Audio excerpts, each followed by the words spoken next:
부활주일을 맞이해서 하나님께서 우리들에게 주시는 말씀은 두려워하지 말고 믿기만 하라 라는 제목으로 누가복음 8장 49절부터 56절까지의 본문을 가지고 함께 부활절에 담겨져 있는 의미를 또한 은혜를 함께 확인하는 시간이 되시길 주님의 이름으로 간절히 축원합니다.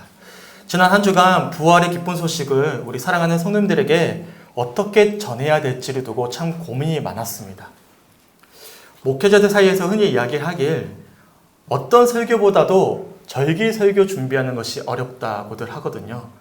사실 전도사 시절에는 이러한 하소연들이 이해는 갔는데 공감이 되질 않았어요. 그럴 기회가 별로 없으니까. 하지만 제가 성주교에서 이번 부활절이 7번째 맞이한 부활절입니다. 같은 부활절 말씀을 7번에 반복해서 전하다 보니까 특히 올해 부활절 설교를 준비하는 과정이 쉽지만은 않았습니다. 이미 여러 차례 제가 부활에 담겨져 있는 참된 기쁨과 의미에 대해서 나눴었기 때문에 아마 성도님들 대부분은 부활이 어떤 의미를 담고 있는지를 대부분 알고 계실 것입니다. 단적으로 사도 바울이 고린도전서 15장 14절에 이렇게 단언합니다. 제가 세 번역을 한번 읽어드릴게요. 그리스도께서 살아나지 않으셨다면 우리의 선포도 헛되고 여러분의 믿음도 헛될 것입니다. 당시 로마인들과 달리 유대인들은요, 인간이 신이 될 수 있다고 믿지 않았습니다.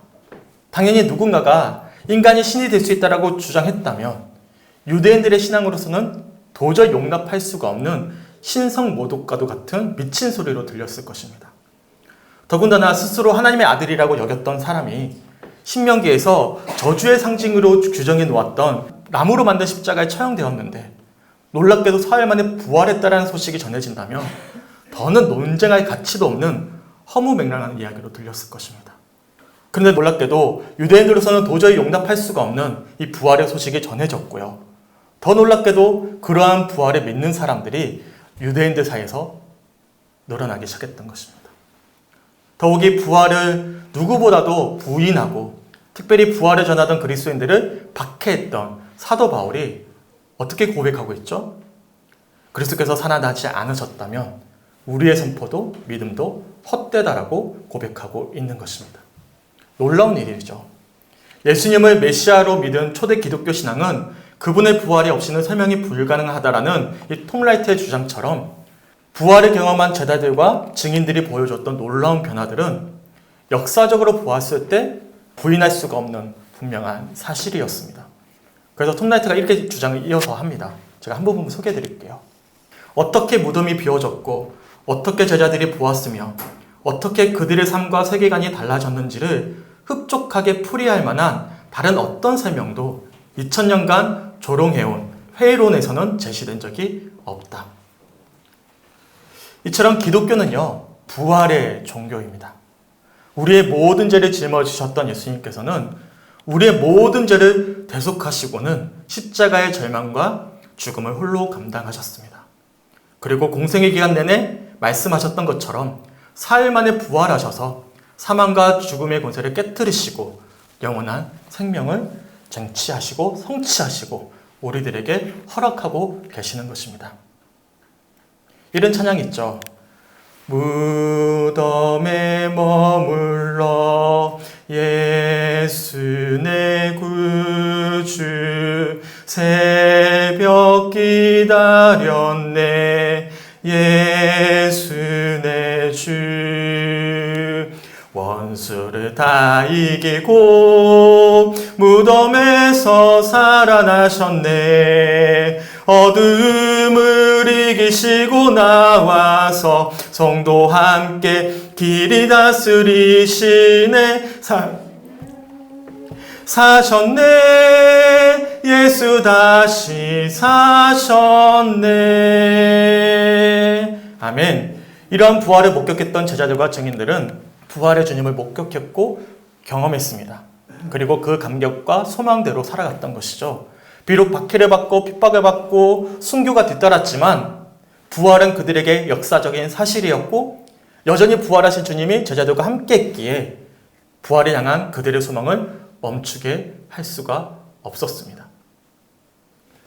성주교회 성도님들은 어떻습니까? 과연 이러한 부활의 기쁜 소식을 진심으로 믿으십니까? 우리의 죄를 위해 십자가를 지셨던 예수님께서 부활하셔서 영원한 생명을 쟁취하시고 우리들에게 약속하신다라는 이 부활의 기쁜 소식을 진심으로 소망하시고 믿으십니까? 과거에도 그렇고 지금도 그렇고 사실 이러한 부활의 소식을 있는 그대로 받아들이는 것은 쉽지 않은 일입니다. 믿음의 선조들이 부활의 주님을 전하던 도중에 심한 박해를 받았던 이유도 여기에 있는 것이고, 핍박을 받고 더 심지어 순교까지도 감내해야만 했던 것은 이 부활의 소식이 참 믿기 어려운 소식이었기 때문에 그렇습니다. 당연히 지금도 마찬가지죠. 지금은 어느 시대보다 과학 문명이 발전한 시대입니다. 눈으로 확인하고 과학적으로 증명되어야만 믿을 수 있는 시대입니다. 그런데 과거 2000년 전에 있었던 부활의 사건이 내게 무슨 상관이 있는가? 역사학자들의 주장처럼 부활이란 사실, 이 변화의 사실을 부정할 수 없다라고 치자 그 사실이 지금 나에게는 무슨 연관이 있는가? 라고 물어본다면 참 믿음 가지는 것이 쉬운 일이 아닙니다. 정말 그렇지 않습니까? 이러한 묵상들 속에서 성주교에서 맞이한 7번째 부활절을 맞이하면서 과연 어떠한 부활절 메시지를 전해야 될까 참 많이 고민이 되었습니다. 특히 지금 어떤 시대죠? 코로나19로 인해서 기독교에 대한 반감이 더해져만 가고, 그래서 복음을 전하기에 더 힘겨운 영적인 환경을 우리가 마주하고 있는데, 참 믿기 어려운 시대가 되어버렸는데, 과연 부활의 기쁜 소식이 우리 모두에게 소망이 되기 위해선 먼저 믿는 자들이 이 말씀을 어떻게 붙잡아야 될까에 대해서 참 많이 고민했습니다. 근데 어제 토요일 새벽 기도회였죠. 다 기도하고 돌아가신 후에 홀로 남아서 기도하고 하나님 말씀 어떻게 전해야 되죠? 묵상하는데 제게 강렬하게 한 메시지가 다가왔습니다. 지난 한 주간 부활의 메시지를 어떻게 전해야 될지 고민하고 또 고민했는데 마침 우리들에게 주어진 본문이 있잖아요. 이 본문을 묵상하는 도중에 분명한 주님의 마음이 고백되어지고 확인되어졌어요. 우리 본문 50절 말씀 다 같이 한번 읽어볼까요? 시작. 예수께서 들으시고 이르시되 두려워하지 말고 믿기만 하라. 그리하면 딸이 구원을 얻으리라 하시고. 아멘. 새벽에 제가 하나님 어떤 말씀을 묵상하고 전해야 됩니까? 일주일 내내 묵상했던 것을 고백하고 있는데 제 마음 가운데 분명한 주님의 음성으로 들려왔습니다. 두려워하지 말고 믿기만 하라. 두려워하지 말고 믿기만 하라. 두려워하지 말고 믿기만 하라. 소망하기는 부활에 맞이한 성축교 성도들 모두에게 주시는 주님의 마음과 주님의 음성으로 확인할 수 있는 이 시간이 되시길 주님의 이름으로 간절히 축원합니다. 오늘 본문은 유명한 죽은 야이로의 딸을 예수님께서 살려주시는 장면이 담겨져 있는 말씀입니다. 우선 본문을 살펴보기 전에 본문 앞절인 우리 40절부터 이어진 말씀을 잠깐 살펴보면 이렇습니다. 누가복음 8장 40절부터 42절까지 다 함께 한번 읽어보겠습니다. 시작. 예수께서 돌아오심에 무리가 환영하니 이는 다 기다렸음이라라. 예 회장장인 야이로라 하는 사람이 와서 예수의 발 아래에 엎드려 자기 집에 오시기를 간구하니 이는 자기에게 12살 된 외딸이 있어 죽어감이러라. 예수께서 가실 때 무리가 밀려들더라. 아멘. 지난 수요예배 말씀 기억나십니까? 예수님이 갈릴리 호수 건너편 이방 땅 거라사 지역으로 가셔서 군대 귀신 들린 사람의 귀신을 쫓아내 주셨잖아요. 그렇게 군대 귀신 들린 사람을 쫓아내 주셨던 예수님이 다시 제자들과 함께 배를 타고 갈릴리 지역으로 넘어오셨어요. 이미 온 갈릴리에 예수님이 유명인사가 되었습니다. 그 예수님이 오신다는 소식이 전해 듣자 40절의 표현처럼 온 무리가 예수님을 기다리며 환영했다라고 표현하고 있습니다. 그리고 그 무리에는 누가 있었냐면 회당장이었던 야이로라는 이름을 가진 사람도 함께 포함되어져 있었습니다. 회당장 야이로는 예수를 만나자 41절의 표현처럼 예수님의 발 아래에 엎드리고는 자신의 집에 오시기를 요청했습니다. 다들 아시다시피 회당장은 당시 지역의 유력 인사였어요. 장이었습니다. 또한 바리새인과 율법 학자들처럼 회당장들은 예수님을 꺼림칙하게 여겼던 사람들이었어요. 그런데 놀랍게도 그러한 회당장이었던 야이로가 예수님의 발 아래에 엎드려서는 간절히 자신의 집으로 오실 것을 요청하고 있는 장면이 그려져 있는 것이죠. 그리고 그가 그렇게 간절히 예수님을 요청했던 이유에 대해서 42절에 표현하기를 회당장 야이로에게는 유일한 12살 딸이 있는데 이 딸이 죽을 병에 걸렸기에 예수님을 간절히 초청했던 것입니다. 그래서 회당장의 측면도 다 내려놓고는 간절히 야이로는 예수님을 초청했고, 이 예수님은 그를 외면하지 않으시고 함께 야이로의 집으로 이동하셨습니다. 근데 중간에 샌드위치죠. 뭔가 하나 들어가 있어요. 예상하지 못했던 일이 벌어집니다. 43절과 44절을 다 함께 읽어볼게요. 시작. 이에 12해를 혈루증을 앓는 중에 아무에게도 고침을 받지 못하던 여자가 예수의 뒤로 와서 그의 옷가에 손을 대니 혈루증이 즉시 그쳤더라. 아멘. 야이로의 집으로 이동하는데 회당장의 집으로 가잖아요. 얼마나 많은 사람들이 관심을 가질까요? 막 사람들이 막 몰려들어서 함께 갔습니다. 근데 그 무리 중에 누가 있었습니까? 12해를 혈루증을 앓던 여인도 함께 포함되어져 있었습니다. 이 시간에는 자세히 다루지 않겠지만 12해를 혈루증을 앓았다. 병세가 깊어요, 안 깊어요? 깊어요. 아마 고칠 수 없는 병이었던 것 같아요. 혈루증을 앓는다라는 것은 다 아시겠지만 율법에 따라서 부정한 여인 취급받았습니다. 비참한 삶을 살았을 것입니다. 그런데 예수님이 오셨다는 소식을 전해 들은 여인은 용기를 내어서 찾아갔고 예수님의 옷자락을 간절한 마음을 담아 잡았을 것입니다. 예수님이 그런 여인을 향해 이렇게 말씀하시죠. 48절이에요. 예수께서 이르시되 딸아 내 믿음이 너를 구원하였으니 평안히 가라 하시더라. 아멘. 당연히 이러한 모습을 옆에서 지켜보던 이 회당장 야이로의 마음이 어떠했겠습니까? 조급했겠죠. 예를 한번 들어볼게요. 정말 이제 사랑하는 가족이 죽기 일부 직전이에요. 그래서 구급차를 불렀습니다. 태워서 빨리 계명대 병원 가야 돼요. 동산병원. 근데 이 구급차가 가다가 갑자기 멈춰서더니 엉뚱한 환자를 먼저 치료해주고 있는 거예요. 그럼 그 모습을 지켜보는 가족의 마음이 어떻겠습니까? 얼마나 황망하고 화가 나고 조급하겠습니까? 더군다나 이어지는 49절에 보시면 절망적인 소식이 전해져 옵니다. 우리 본문 49절 다 같이 한번 읽어볼게요. 시작. 아직 말씀하실 때 회당장의 집에서 사람이 와서 말하되 당신의 딸이 죽었나이다. 선생님을 더 괴롭게 하지 마소서 하거늘. 아멘. 회당장으로서의 체면을 다 내려놓고 발 아래 엎드리면서까지도 예수님을 찾았던 야이로였습니다. 더는 손쓸 방법이 없었던 사랑하는 딸 아리를 살리기 위해서 지푸라기라도 잡는 심정으로 간청했던 야이로였습니다. 하지만 더는 소용이 없어져 버린 거예요. 본문 49절에서 소식을 전해준 사람들처럼 딸 아이가 이미 죽어버렸기 때문에 더는 예수님을 괴롭게 할 이유가 사라져 버린 것입니다. 만약에 딸아이의 예수님이 아직 붙어있다면 어떻게든 희망을 가져볼 텐데 이미 딸아이가 죽어버렸다면 더는 헛된 소망이 될 뿐이었죠. 그런데 그런 야이로를 향해 예수님이 이렇게 말씀하십니다. 본문 50절 함께 읽어보겠습니다. 시작. 예수께서 들으시고 이르시되 두려워하지 말고 믿기만 하라. 그리하면 딸이 구원을 얻으리라 하시고. 아멘. 뭐라고 말씀하시죠? 두려워하지 말고 믿기만 하라. 성주교회 성도님들은 이러한 예수님의 말씀이 어떻게 들려오십니까? 두려워하지 말고 믿기만 하라. 회당장 야이로에게 두려워하지 말고 믿기만 하라라고 말씀하신 예수님께서 아이를 위해 통곡하고 울고 있는 사람들에게 죽은 것이 아니라 잔다라고 말씀하셔요. 그러자 주변 사람들의 반응이 이렇습니다. 제가 본문 52절과 53절 한번 읽어드릴게요. 모든 사람이 아이를 위하여 울며 통곡하며 예수께서 이르시되 울지 말라. 죽은 것이 아니라 잔다 하시니 그들이 그 죽은 것을 아는 고로 비웃더라. 52절에서 예수님이 울지 마라. 죽은 것이 아니라 잔다라고 말씀을 하시자 이 예수님의 말씀을 들은 사람들의 반응이 어떻습니까? 53절에 보시니까 비웃었다라고 표현하고 있습니다. 말도 되지 않는 헛소리를 한다라고 조소하며 비웃었던 것입니다. 분명 이들은 어떤 사람들이었어요?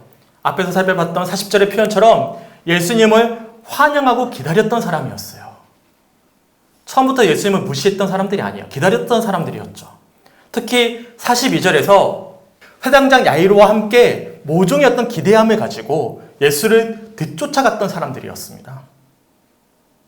특별히 우리가 주목해봐야 될 표현이 하나 있는데 42절의 마지막에 밀려들더라 라는 표현의 원어를 살펴보면 지난 주일에 우리가 살펴보았던 씨 뿌리는 자의 비유 기억나십니까? 이 비유 중에서 씨앗이 자라지 못하도록 가로막고 있던 이 가시떨기를 표현할 때 쓰였던 단어와 똑같은 단어로 쓰였습니다. 자, 14절 한번 읽어드릴게요. 가시떨기에 떨어졌다라는 것은 말씀을 들은 자이나 지내는 중 이생의 염려와 재물과 향락에 기운이 막혀 온전히 결실하지 못하는 자요. 말씀의 씨앗이 심어졌지만 이생의 염려와 재물과 향락이라는 기운에 막혀 온전히 결실을 보지 못하는 밭이 바로 가시떨기와 같은 밭이었죠. 그런데 이 14절에 가시떨기를 표현하는 기운이 막혀라는 이 단어와 42절에 예수님 곁으로 몰려든 무리를 표현하기를 밀려들더라고 표현하고 있는데 이 단어는 같은 단어로 쓰였습니다. 무슨 뜻일까요? 쉽게 표현해서 예수님을 환영하며 기다렸어요. 더 나아가 회당장 야이로와 함께 모종의 기대함을 가지고 예수님을 따랐던 사람들은 각자의 생각이 따로 있었던 거예요. 각자의 상식이 있었던 것이고 기대하는 바가 달랐던 것이고 목적이 달랐던 것입니다. 그게 가시떨기거든요. 근데 그들이 생각했을 때 도저히 상식적으로는 이해할 수 없는 예수님의 말씀을 듣자 자신의 생각에 넘어선 이야기잖아요. 어떻게 하죠? 비웃었습니다. 우리 다시 한 번 더 본문 53절 읽어보겠습니다. 시작. 그들이 그 죽은 것을 아는 고로 비웃더라. 그렇다면 회당장 야이로는 어땠겠습니까? 회당장 야이로는 남부를 것이 없던 사회 지도자였습니다. 더욱이 평소 예수님의 행적과 발언에 대해 거부감을 지녔던 집단에 소속되어 있던 사람이었습니다. 비록 지푸라기라도 잡는 심정으로 예수님을 찾았지만 조급한 자신의 마음과는 달리 12해 동안이나 혈루증을 앓았던 그렇게 저주받은 여인을 위해서 급하게 가던 길을 멈추셨던 예수님이셨습니다. 내 마음대로 안 되는 거죠. 그리고 결정적으로 딸 아이가 죽었다는 절망적인 소식을 받아들였습니다. 과연 이런 상황에서 회당장 야이로는 어떻게 했겠습니까? 평소의 신념과 상식에 따라 쉽게 포기할 수가 있겠습니까? 그래요? 과연 회당장 야이로는 두려워하지 말고 믿기만 하라는 예수님의 말씀이 어떻게 들려왔겠습니까? 강대영 교수님이 이 본문을 주의하면서 믿음을 이렇게 간단히 정의했어요. 자, 한번 읽어드리겠습니다. 믿음은 절박한 문제를 안고 있는 사람의 절박한 행위다. 누가복음에서의 믿음은 동일합니다. 자신의 힘으로 해결할 수 없는 문제들 앞에서 예수님께 오롯이 의지하는 자세를 믿음이라고 계속 반복하고 강조하고 있습니다. 지난 시간에 나눴던 말씀들 기억나십니까? 지붕을 뚫고 내려왔던 중풍병자도 간절했습니다. 죽을 병에 걸린 하인을 위했던 백부장도 그랬고요. 용서가 받을 수 없는 죄를 용서해 주신 예수님께 아낌없이 향유를 부어드렸던 여인도 마찬가지였습니다. 그냥 저냥이 아니었어요. 그들은 모두 예수님을 간절히 찾았고 그렇게 찾은 예수님께 엎드렸고 절박한 심정으로 주님을 소망했습니다. 그렇다면 오늘 본문 속 야이로는 어땠겠습니까? 두려워하지 말고 믿기만 하라는 주님의 말씀에 어떻게 응답했겠습니까? 과연 자신의 평소에 가졌던 생각과 상식선으로 빈정거리면서 비웃고 그렇게 조소를 보낼 수 있었겠습니까?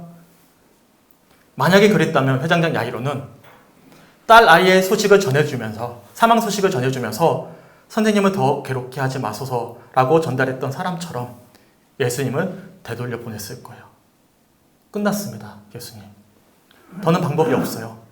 수고하지 마시고 가시던 길 가세요. 라고 했을 거예요. 하지만 그는 그렇게 하지 않았죠. 우리 본문 51절 다 같이 한번 읽어볼게요.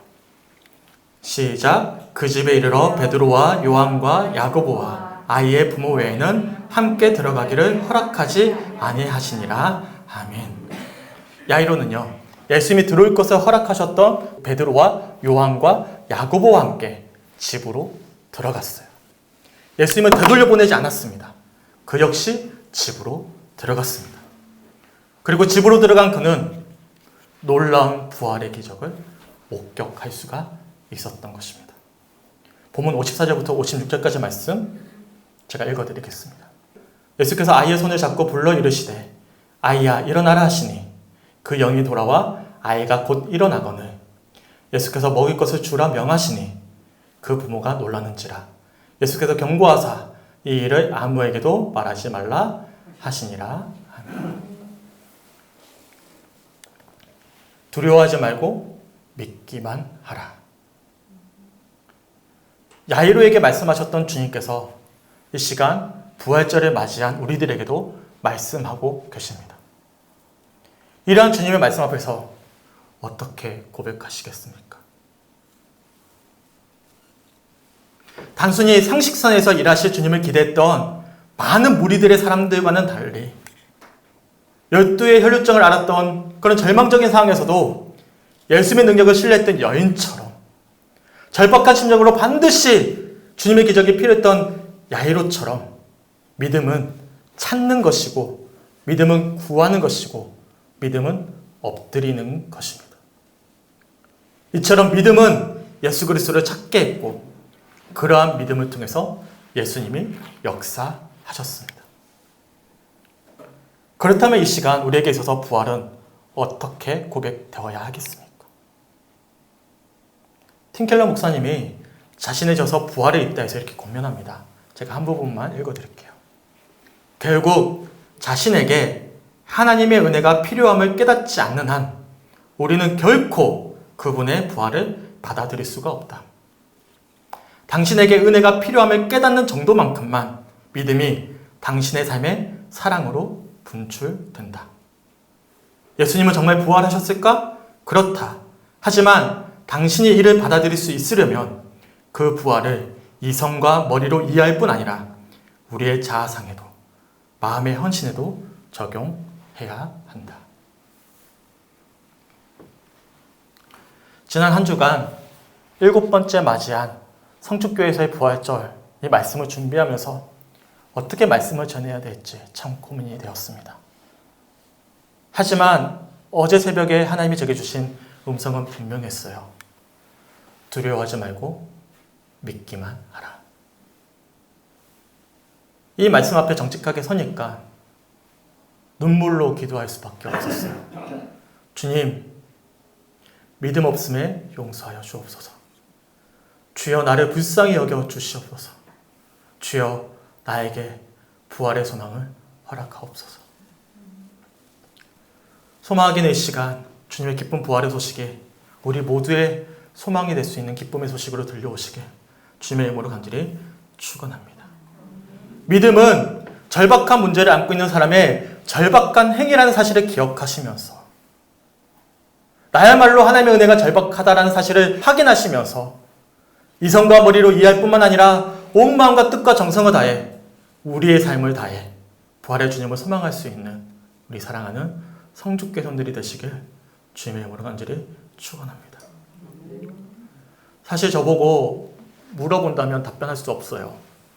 목사님은 어떻게 해서 예수를 믿게 됐고 부활을 소망하게 됐고 목회자의 여정을 걷고 있습니까? 그럴듯한 간증은 할 수 있는데요. 논리적으로 설명할 수 없습니다.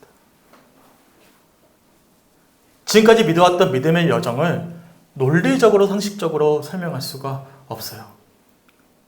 그렇듯이 부활의 주님은요. 앞으로도 저뿐만 아니라 우리 모두의 생각과 상식을 넘어서 영원전부터 영원까지 우리를 통해 일하실 것임을 소망할 수 있는 부활절이 되시길 주님의 이름으로 간절히 축원합니다. 마지막으로 유한진 시인의 내 믿음의 부활절이라는 시가 있어요. 제가 시 한 구절을 읽어드리고 말씀을 마무리하겠습니다. 지난 겨울 얼어 죽은 구루터기에도 새싹이 돋습니다. 말라 죽은 가지 끝 굳은 티눈에서도 분홍 꽃잎 눈부시게 피어납니다.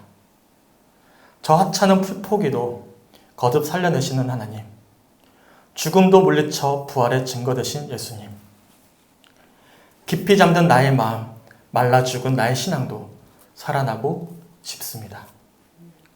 당신이 살아나신 기적의 동굴 앞에 이슬 젖은 풀포기로 부활하고 싶습니다. 그윽한 믿음의 향기 풍겨내고 싶습니다. 해마다 기적의 증거가 되고 싶습니다. 부활절을 준비하면서 흔히 부활만 되면 나누는 달걀이 아니라 계란이 아니라 다른 무언가를 준비하고 싶었어요. 특별히 코로나19 때문에 완제품이 아니라 식품을 나누는 것이 조심스럽기도 했지만 말씀을 준비하면서 다른 무언가를 좀 나누고 싶었어요. 지난 겨울 얼어 죽은 구루터기에도 새싹이 돋아나듯이 저 하찮은 풀포기도 거듭 살려내시는 부활의 주님께서 우리의 심령을 이 시간 깨우고 계심을 나누고 싶었습니다. 앞에 보시면 아름다운 꽃이 있죠. 예쁘죠? 르네상스라는 꽃입니다. 다 아시겠지만 이 땅에 오신 예수님께서 우리의 모든 추악한 죄를 짊어지고 저주스러운 십자가의 홀로 절망을 감당하셨습니다. 그리고 이렇게 아름다운 꽃과 같이 부활하셨죠. 그리고 우리들에게 이렇게 말씀하셔요. 두려워하지 말고 믿기만 하라. 이러한 주님의 초청 앞에 믿음으로 화답한 우리는 부활의 능력을 날마다 누리는 자들입니다. 그리고 이 부활은요, 그 부활의 소식을 확인하고 누리고 있는 자들을 통해 온 세상에 퍼져 나가는 것입니다. 우리 대표에서 일단은 우리 손집사님하고 우리 조 권사님 회장님이시니까 잠깐 앞으로 나오실래요? 손필영 지사님, 조자 권사님, 여성계 남성계 회장님 앞으로 좀 나와주세요. 잠깐만. 네. 부활절을 맞이해서 준비한 선물은 꽃이에요. 목사님 왜 꽃을 왜 이렇게 놔두셨어요? 보셨을 분이 계실 텐데 예수님은 이렇게 꽃처럼 부활하셨지만 이 부활의 소식은 이 꽃을 마음에 품고 있는 우리들을 향해서 향기가 전해지는 것이 함께 나누고 싶었습니다. 네, 자 하나씩 좀 나눠주세요.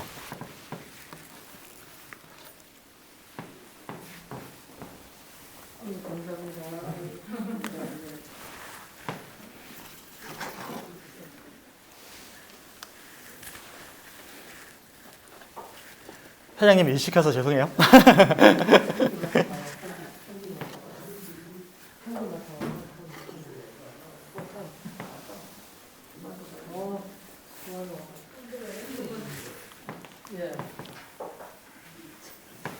네. 아니. 네. 손집사님.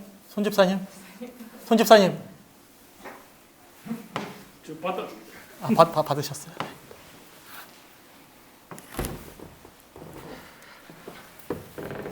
어때요? 너무 예쁘죠? 여기 함께 있는 것보다 나누니까 더 예쁜 것 같아. 왜냐면 이 공간이 조그맸잖아요. 꽃이 다 모여서 조그맸는데 이게 퍼지니까요. 온 공간이 지금 꽃천지가 됐어요. 네, 부활의 주님이 오셨고 우리를 통해 그 소망이 전해지길 원하고 계시는 것이죠. 소망에게는 제가 꽃을 드린 이유는 오늘 말씀 기억하셨으면 좋겠어요. 우리가 이 부활의 감격을 마음 가운데 누리지만 날마다 누릴 수는 없거든요. 항상 가시떨기가 항상 우리의 머리 위를 믿음을 가릴 때가 참 많이 있습니다. 그럴 때마다 이 꽃을 보시면서 부활절 말씀을 기억하셨으면 좋겠어요. 주님이 나한테 두려워하지 말고 믿기만 하라라고 말씀하셨지. 땅속에 심겨졌던 겨우내를 버텼던 이 꽃이 꽃망울을 튀었듯이 그 주님 우리들에게 부활의 주님이 소망이 되심을 말씀하고 계시지. 그 사랑을 내가 나에게 주어진 삶의 터전에서 부활의 소망을 살아내야 되겠다라고 소망할 수 있는 우리 사랑하는 성주교회 성들이 되었으면 좋겠습니다. 아멘. 빨리 죽이지 마시고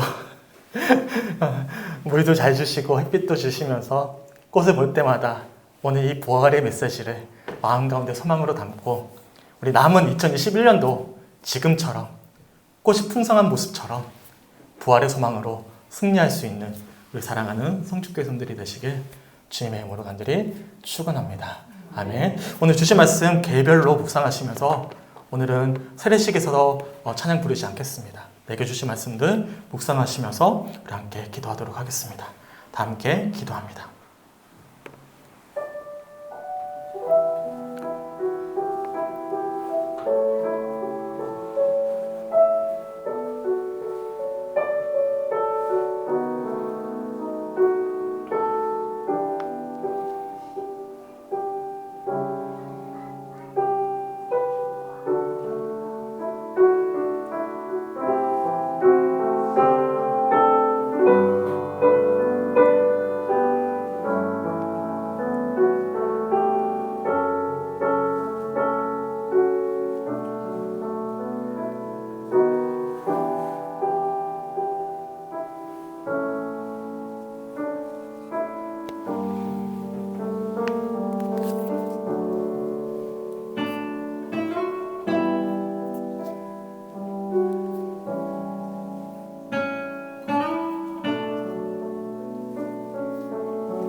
하나님 너무나 감사합니다.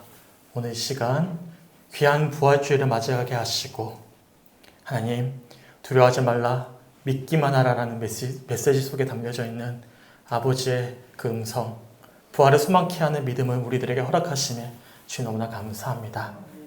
하나님 선택의 문제가 아니라 필수적인 것임을 기억하면서 오직 주님께만 소망이 있음을 고백하면서 2021년 한 해 동안 부활의 소망을 마음에 새기며 주님과 동행하는 은혜가 있게 하여 주시옵소서. 겨우내 모진 비바람과 눈보라와 추운 날씨를 이기고 아름다운 꽃을 피우는 이 꽃처럼 우리를 위해 십자가를 지셨던 예수님, 그리고 부활하셨던 참된 소망이 되시는 예수님을 소망하면서 두려워하지 말고 남은 한 해 동안 부활의 주님과 담대한 믿음의 저정 속에서 승리할 수 있는 귀한 사랑하는 성족회선들의 시간이 될 수 있도록 인도하여 주시옵소서. 온 예배당에 꽃을 든 사람들이 풍성하여 너무나 아름답듯이 부활의 소망을 품고 있는 우리들을 통해서 주님을 아직 알지 못하여 영원히 흙으로 돌아갈 수밖에 없는 이런 허무한 인생에 모든 것을 걸어두고 살아가고 있는 아버지 안타까운 모든 심정들 위해 예수 그리스도의 향기를 전할 수 있고 그 소망을 전할 수 있는 2021년 한 해가 될 수 있도록 하나님 함께 하시고 우리를 통해 역사하여 주시옵소서. 혹여나 가시떨기가 있습니까? 우리의 심령을 짓누르는 문제들이 있습니까? 간절한 마음으로 믿었던 야이로가 딸이 살아나는 기적을 목격했듯이 간절한 믿음으로 주님을 바랄 때면 주님의 일하심을 확인하고 간증할 수 있는 부활의 증인들이 될 수 있도록 올 한 해 함께하여 주시옵소서. 내게 주어진 이 꽃을 바라보며 올 한 해 두려워하지 말라 믿기만 하라 라는 부활절 메시지가 내 심령 가운데 잊혀지지 아니하도록 주님 인도하여 주시옵소서. 감사드리며 우리를 사랑하시는 예수 그리스도의 이름으로 간절히 기도드렸습니다.